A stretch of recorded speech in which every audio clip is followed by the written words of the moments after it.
as we look at what took place here. So let's read verse 19 to start with. Behold, now thy servant hath found grace in thy sight, and thou hast magnified thy mercy, which thou hast shown unto me in saving my life. And I cannot escape to the mountain, lest some evil take me and I die.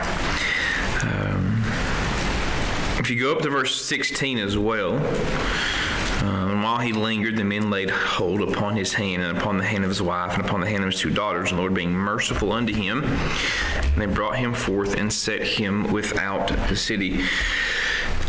In all scriptures here, the first 18 chapters of the book of Genesis, this is what, I guess, if you were taking an Old Testament survey class or doing a study of the Pentateuch or whatever, this is what they call the first mention principle.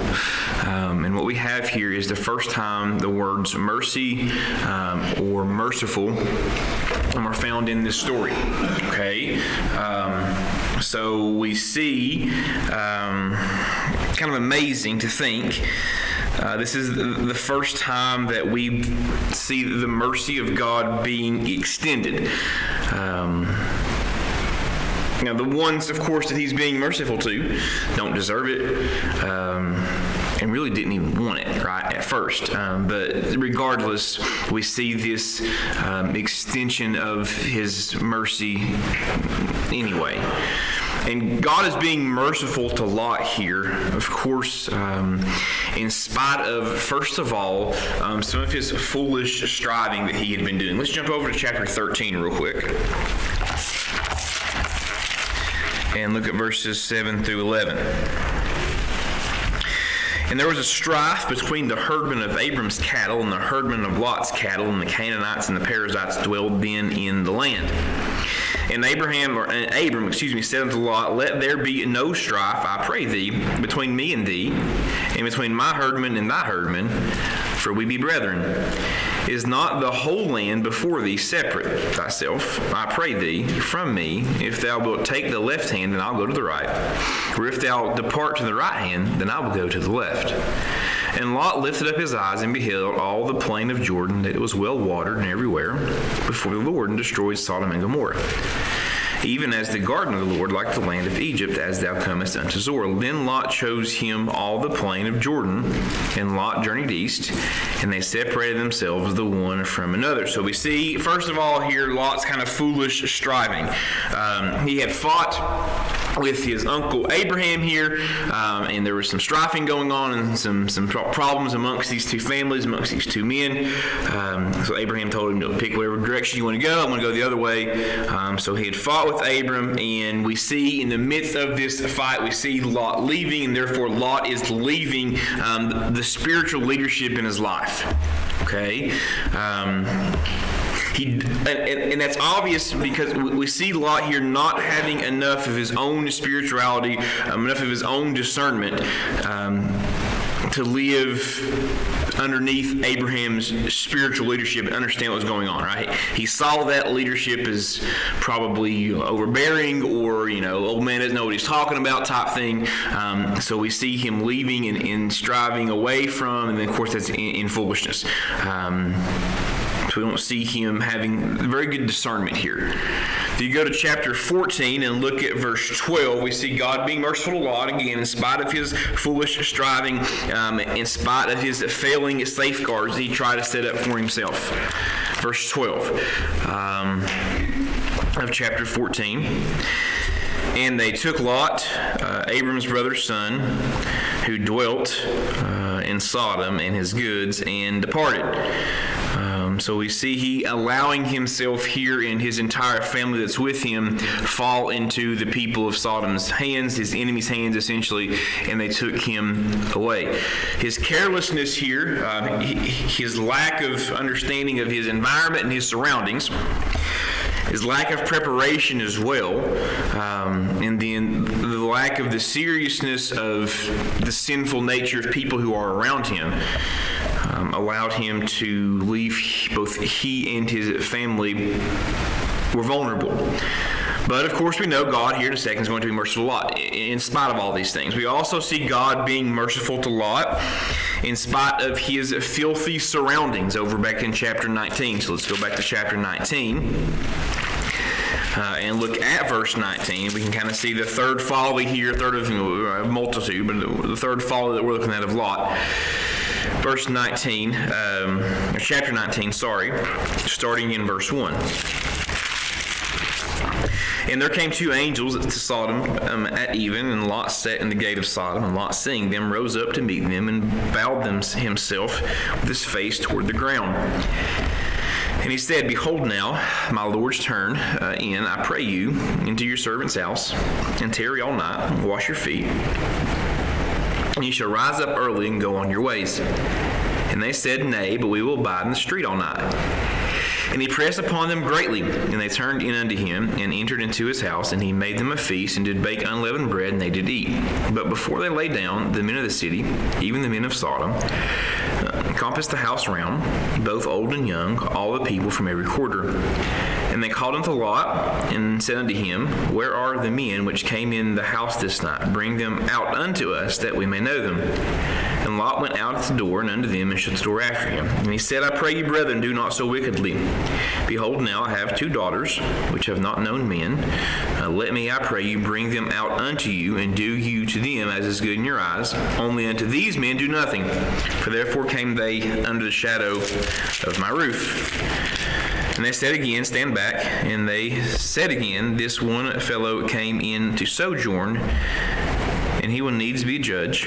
Now we will deal worse with thee than with them. And they pressed sore upon the man, even Lot, and came near to break the door. So we see the filthy surroundings of Lot. We won't go into great detail here of what's going on. We've been over this before, not too terribly long ago, but we know the story well here. Pretty filthy environment going on in Sodom. Pretty filthy situation that's taking place in Lot's life presently here as we're looking at this. So we see, God going to extend his mercy to Lot even in the midst of his pretty severe filthy surroundings. So not only here had Lot pitched his tent toward Sodom, as we saw in chapter 13, as we know in chapter 13, eventually he moved his family there. And in this environment, of course, was a wicked, filthy, ungodly place. Peter even talks about exactly kind of how bad it was. So let's go over to 2 Peter and see what Peter had to say about Sodom. 2 Peter chapter 2.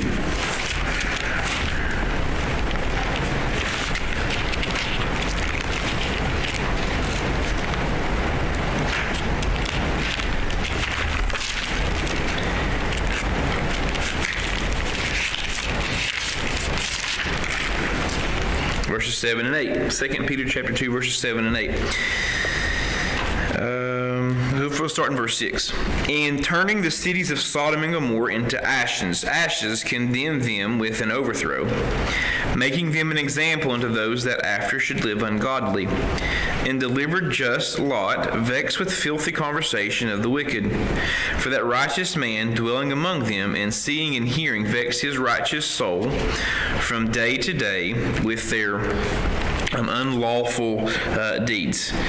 So from what Peter's mentioning here in these verses, we read, it's pretty obvious that not only was Lot in a really bad place, but Lot knew he was in a bad place and was beginning to feel uncomfortable, and felt uncomfortable quite a bit, but he would still, even in the midst of the uncomfortableness of his surroundings, we see him not getting up and leaving, because for a variety of reasons we're going to see in a second. But it's pretty obvious here Lot's uncomfortable with these filthy surroundings, but that was not enough for him to leave. Of course, he stayed. Not only did he stay, he raised his kids there, and in the midst of raising his kids there, let his family grow up in the same filthy environment that he is in as well.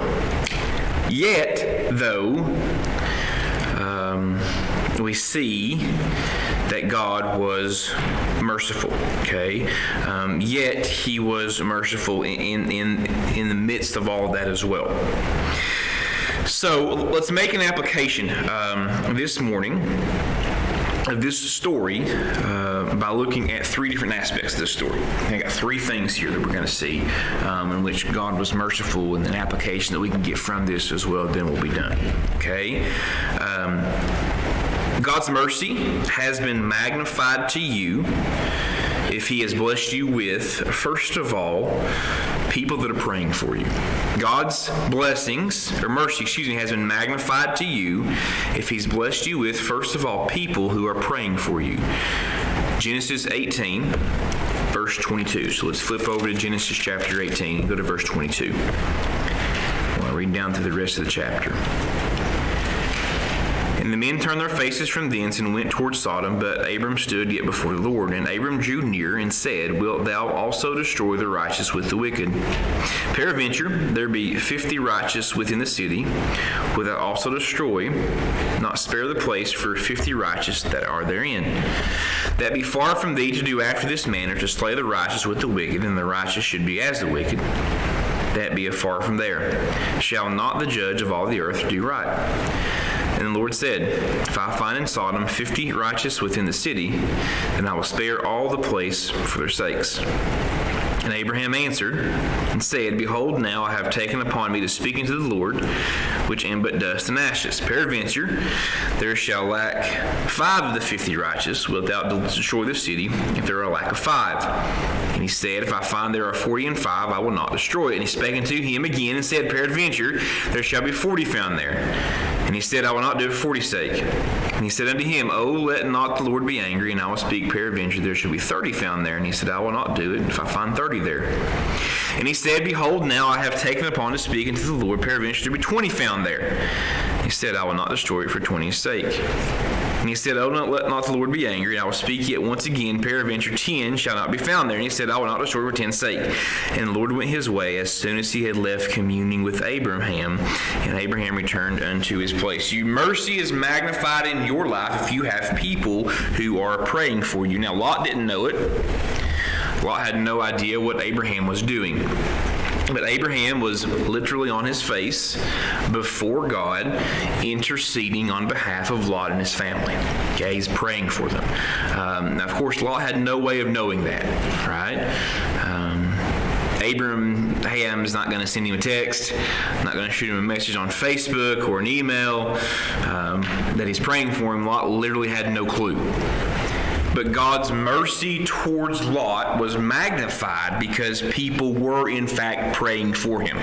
Right? If God comes to Abraham and tells him he's going to destroy the city of Sodom and Gomorrah because of their wickedness, and Abraham just says, okay, Lord, have at it. Probably deserves it. God probably destroys the city. But because Abraham intercedes on Lot's behalf, essentially, he has somebody praying for him.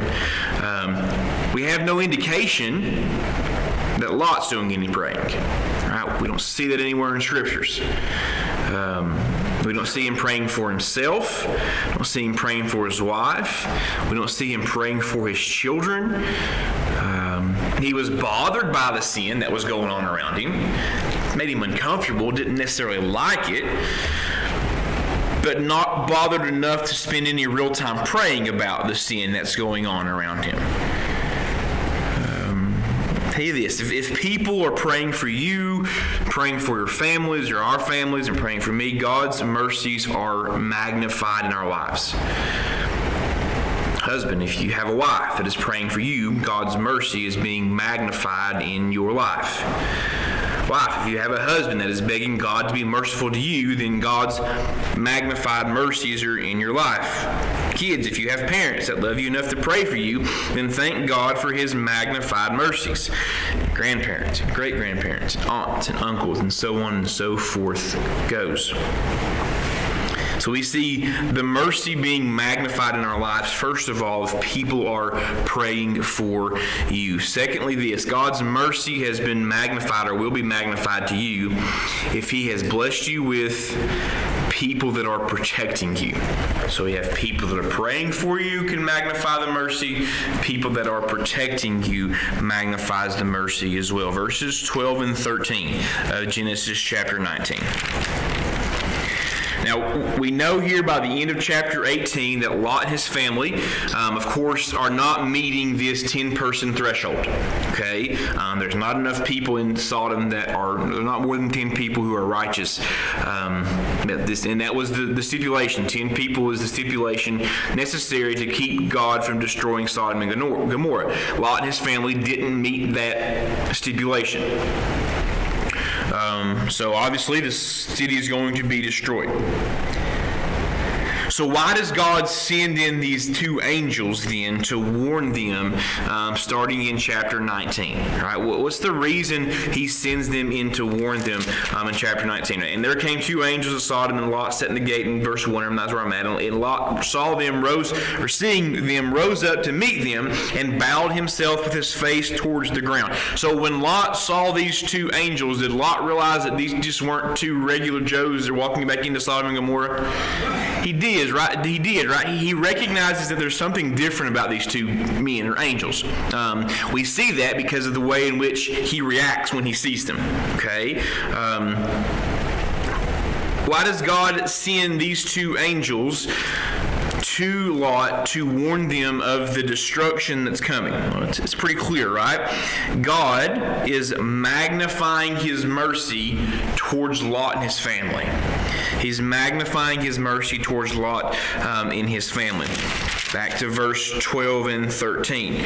Magnifying mercy in your life if you have people that are protecting you. Verse 12. And the men said unto Lot, Hast there here any besides son-in-law and thy sons and thy daughters, and whatsoever thou hast in the city, bring them out of this place, for we will destroy the place, because the cry of them is waxing great before the face of the Lord, and the Lord hath sent us to destroy it. So God is magnifying his mercy by extending protection to Lot's family. Now, God did not have to send these two angels. Didn't have to do it. It's Lot's fault that they're there in the first place. Right? He's the reason the family's there anyways. God is under no obligation at all to warn Lot of the coming judgment that is getting ready to happen in Sodom. The conversation that God and Abraham had, Lot's not privy to. Doesn't need to be. So God really doesn't have any, reason or obligation, I guess, to warn Lot and the family of what's coming on. But according to verses 12 and 13, it was the two angels that we saw sent at the beginning of the chapter that were there to destroy the city, right? The angels were coming in, apparently there to destroy the city. Verse 13, for we will destroy the place. So the reason the angels show up in Sodom is to destroy the city of Sodom. Okay? Yet even after witnessing the deplorable actions of Lot, as we saw in verse 8, flip back over there and read real quick what he was doing. He tells them what? Don't take those two men and have what? What does he say in verse 8? Take my two daughters and essentially do with them what you want to, but don't try to, you can't have or don't, I'm not going to send these two men out. So they've witnessed some pretty terrible decisions on Lot's behalf, some very deplorable actions, and yet they are still going to try to protect him. God's mercy is definitely being magnified on Lot today, right? Definitely being magnified towards Lot, even in the midst of these situations. Lamentations 3:22 says this. Don't flip over there, I have it here. It is of the Lord's mercies that we are not consumed, because his compassions fail not. Lamentations 3:22. It is of the Lord's mercies that we are not consumed, because his compassions fail not. God sent these two angels to warn Lot and his family of the impending danger that's going to happen. God even forces Lot to do an inventory of his household, right? In verse 12, and the men said to Lot, Hast there here any besides son-in-laws and thy sons and thy daughters, and whatsoever thou hast in the city, bring them out of the place. Lot, look around you. See what God has blessed you with. Do you care what happens to them? Look what you have here in your family. God's blessed you with these things. Do you care what happens to them? God has magnified his mercies to you if he has put people in your life that are trying to get you to protect what God has blessed you with. So mercy is magnified in our life. And we have, first of all, people praying for us. Secondly, people protecting us. And then finally, we have mercies of God being magnified in our life. And see in verses 15 and 16, if you have people that are pulling you.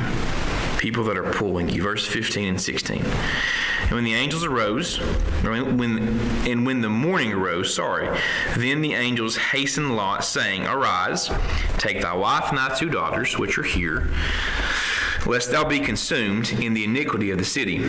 And while he lingered, the men laid up hold upon his hand, and upon the hand of his wife, and upon the hands of his 2 daughters, the Lord being merciful unto him, and they brought him forth and set him without the city. It's no coincidence that this is the first time that we actually find the word mercy in the Bible here in verse 16. These 2 angels are literally doing what to Lot and his family? They are dragging them out of the city. Right? They are literally dragging them out of the city of Sodom. God couldn't even wait until the next verse to point out the mercy of God. He does it right here, right in the middle of this verse, right? Verse 16 again. While he lingered, the men laid hold upon his hands and upon the hands of his wife, upon the hands of his daughters, and the Lord what? Being merciful unto them, brings them forth and sets them without the city. So we see exactly why God is having to be merciful unto them. Now, make a note of this, mark this down. If God's put people in your life to help pull you and push you to safety, that is God extending his mercy to you. If God's put people in his life that are pulling or pushing you to safety, that is God's mercy. Most people today want to be what? Left alone, right? Most people want to be left alone. They want to do what they want. They want to do what they want to do. They want to make their own decisions. They pretty much just want to be left alone.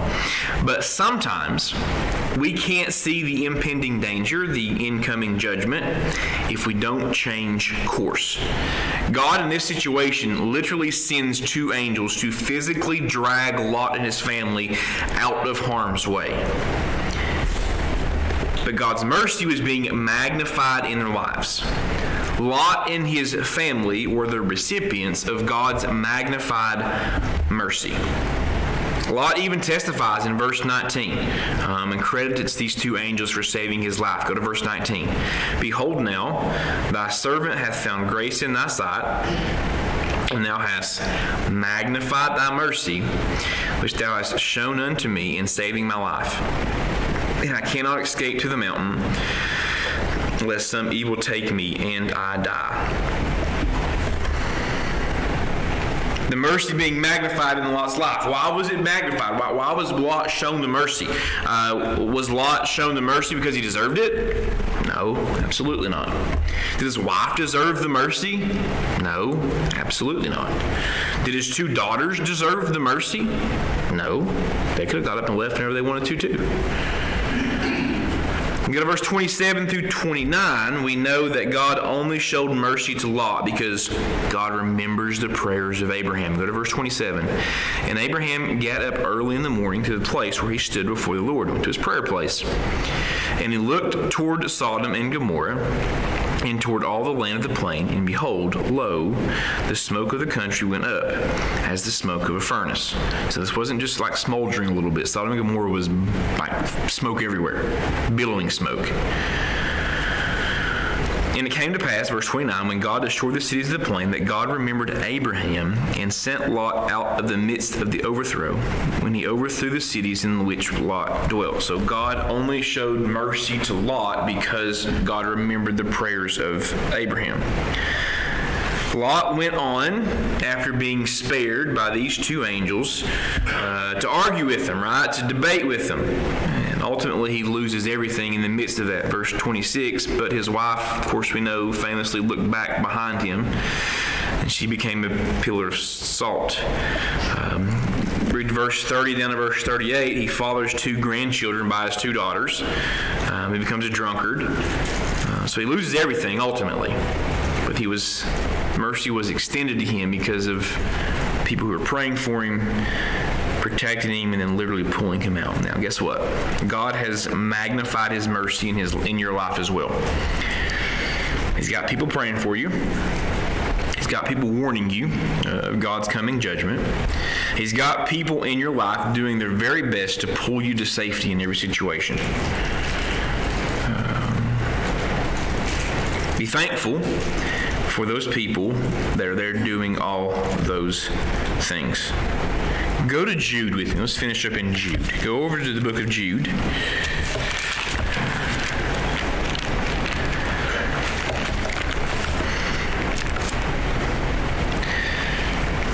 Start there in verse 21. And we'll read 21, 22, and 23. Keep yourselves in the love of God, looking for the mercy of our Lord Jesus Christ unto eternal life. And of some have compassion, making a difference.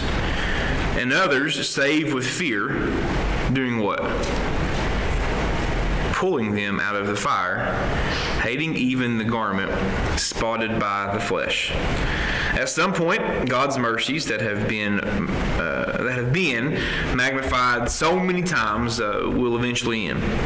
God will not keep sending people to persuade, to protect, and to pull, to push you. It's just in living your own life, your own way. God will eventually let you have it your own way. But mark this down, you can't say that God hasn't been merciful.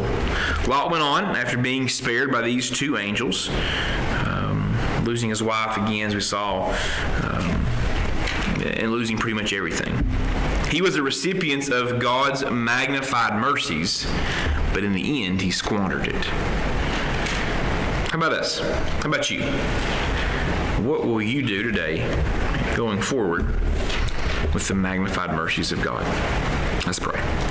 Dear Heavenly Father, thank you for our lesson this morning. Thank you for this story, the mercy extended and then the ultimate demise of a man who just simply couldn't get out of his own way. And not just too stubborn and too wrapped up in his own self-interest to understand just exactly what you're trying to do for him, Lord, and what it cost him as well. Lord, we're thankful for the people who are praying for us. We're thankful for the people who are always trying to protect and pull us out of harm's way. I'm thankful, Lord, for those who love us enough to do that for us, Lord. And we're also thankful that we have those people in our lives, that you've given us those people, Lord. So I pray that not only are we thankful for those people, but we are being that for people as well. Making sure, Lord, we're praying for that your mercy be extended to those who are around us, Lord. First, Pastor Rob here as he comes in the next little bit and delivers the message to us. Lord, keep us attentive to it. In your name I pray. Amen.